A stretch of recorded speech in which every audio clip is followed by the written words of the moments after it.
অনিয়ম, দুর্নীতি, লোক ঠকানো, মিথ্যাচারের যে সাগরে ডুবে আছে দেশ, তা কি হঠাৎ করে হওয়া কোনো অধঃপতন? বাংলাতে প্রায় ২০০ বছর রাজত্ব করা ব্রিটিশ ইস্ট ইন্ডিয়া কোম্পানির কর্মকর্তারা আজ থেকে প্রায় ২৫০ বছর আগে বাঙালির চরিত্র সম্পর্কে যে গোপন প্রতিবেদন পাঠিয়েছিলেন, তা থেকে বলা যায় এগুলোই আসলে বাঙালির মজ্জাগত অভ্যাস। এসব প্রতিবেদন অনুযায়ী বাংলায় যথার্থ সৎ এবং সত্যবাদী মানুষের অস্তিত্ব বিরল। সর্বত্র জুড়ে আছে অবিশ্বাস। উভয় পক্ষই বিশ্বাস ভঙ্গ করতে পারে এমন আশঙ্কা নিয়ে সব চুক্তি বা দলিল করা হয়। জনসাধারণের মধ্যে দেশপ্রেমের বালাই নেই। ব্রিটিশ ভারতের গভর্নর জেনারেল এবং রাজস্ব বিশেষজ্ঞ স্যার জন শোর ১৭৮৪ সালে তার প্রতিবেদনে লেখেন, বাঙালিরা ভীরু এবং দাস সুলভ, তবে অধস্তনের প্রতি আবার ব্যাপক চোটপাট নেয়। ব্যক্তি হিসেবে মানসম্মান বোধ কম, জাতি হিসেবে এদের মধ্যে জনকল্যাণমূলক মনোভাব একেবারে নেই। যেখানে মিথ্যা কথা বললে কিছু সুবিধা হতে পারে, সেখানে অনর্গল মিথ্যা বলতে এদের একটুও বাধে না। যেখানে শাস্তির ভয় নেই, সেখানে মনিবের কথাও শুনতে গড়িমসি করে। জন শোর আরও লেখেন, বাঙালি মনে করে চালাকি এবং কূটকৌশলী জ্ঞানের পরিচায়ক, লোক ঠকানো এবং ফাঁকি দেওয়াও গুণ। এর প্রায় এক দশক পর ১৭৯২ সালে ইস্ট ইন্ডিয়া কোম্পানির চেয়ারম্যান চার্লস গ্রান্ট তার ২০ বছর কাজ করার অভিজ্ঞতা থেকে লেখেন, বাঙালিদের মধ্যে সততা, সত্যবাদিতা এবং বিশ্বস্ততার বড়ই অভাব। স্বার্থ সিদ্ধির জন্য মিথ্যা বলা একটা স্বাভাবিক ব্যাপার। সাধারণ কাজেও লোক ঠকানো, ফাঁকি দেওয়া, ধোঁকা দেওয়া, চুরি করা একটা সাধারণ ঘটনা। তিনি আরও জানিয়েছিলেন, জীবনের সর্বক্ষেত্রেই চলছে প্রবঞ্চনা, প্রতারণা, ফাঁকিবাজি। সেই সঙ্গে রয়েছে দীর্ঘসূত্রতা, জাল, জুয়া, চুরিও চলে নির্দ্বিধায়। চার্লস গ্র্যান্ট আরও লিখেন, অন্যের ক্ষতি করার প্রবৃত্তি বাঙালি চরিত্রের বৈশিষ্ট্য। এমন পরিবার খুব কম আছে যেখানে বিষয় সম্পত্তি নিয়ে বিরোধ নেই। এরা অশ্রাব্য গালাগাল করে মনের ঝাল মেটায়। তার ভাষায়, আইন প্রয়োগ করেও বাঙালির চরিত্রগত দুর্নীতি নির্মূল করা দুরূহ। নীতিহীন স্বার্থপরতার সমাজে ছড়িয়ে আছে ঘৃণা, বিবাদ, নিন্দাবাদ, মামলাবাজি। ২০০ বছরের বেশি সময় পরও এসব কথাকে অস্বীকার করা যাবে?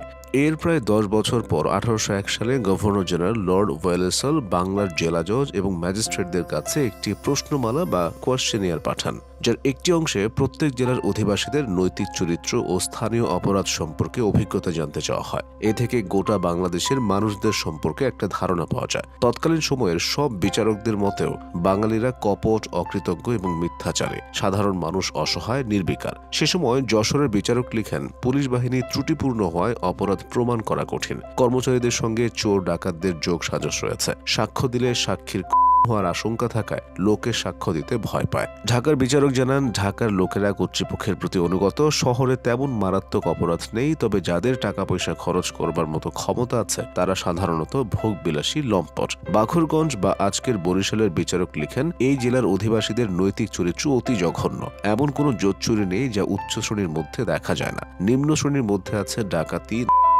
শাস্তির ভয় এদেরকে সংযত করতে পারে। নীতি শিক্ষা বা আদর্শ এদের কখনোই সৎ পথে চালিত করতে পারবে না। ত্রিপুরা বা আজকের কুমিল্লার বিচারকের মতামত, এখানকার অধিবাসীদের নৈতিক চরিত্র অতি শোচনীয়। রাজশাহীর বিচারকের মতে, যুবক থেকে বৃদ্ধ প্রায় সবার মধ্যেই ছল চাতুরির প্রবণতা লক্ষ্য করা যায়। এই দোষ সংশোধন করা কঠিন। জামালপুরের বিচারক বলেছিলেন, বাল্যকালে নীতি শিক্ষার কোনো ব্যবস্থা নেই, ভোগাশক্তি সংযমের শিক্ষাও দেওয়া হয় না। এটাই অপরাধ প্রবণতার কারণ। আরেক চিঠিতে তিনি লিখেন, নৈতিক কর্তব্য সম্পর্কে এদের কোনো ধারণাই নেই। সাধারণ লোকেরা ছল চাতুরি করে চলে। এরা অলস ও ইন্দ্রিয় পরায়ণ, নৃশংস অথচ কাপুরুষ, উদ্ধত আবার হীনমন্য। রংপুরের বিচারক লিখেন, এখানকার লোকেরা বেশিরভাগই অত্যন্ত অলস, অজ্ঞ এবং কুসংস্কারাচ্ছন্ন।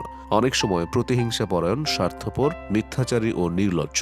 জালিয়াতি ও ফাঁকিবাজিকে এরা খুব বাহবার কাজ বলে মনে করে। এ কারণে পরিবারেও একে অপরকে বিশ্বাস করতে পারে না। আজও বুদ্ধিজীবী শ্রেণী, বিচারক, আইনজ্ঞ, চিকিৎসক, প্রকৌশলী, শিক্ষক বা ব্যবসায়ী, সব জায়গায় একই চিত্র। যেন এক ধরনের সামঞ্জস্যহীন প্রতিযোগিতা চলছে। কে কাকে ডিঙিয়ে যেতে পারে, নিয়ম কানুনের বালাই নেই। সে সময় সমাজ হিন্দু ও মুসলিম দুই ভাগে বিভক্ত ছিল। কয়েকশো বছর শাসন করেছে মুসলিম শাসকরা। হিন্দুদের সম্পর্কে প্রতিবেদনে বলা হয়, এরা ডাহা, মিথ্যা বলতে পারে, চাকরের মতো তোষামত করতে পারে। শিক্ষা কেবল তাদের নিজ ভাষা পরিচয়ের মধ্যেই সীমাবদ্ধ।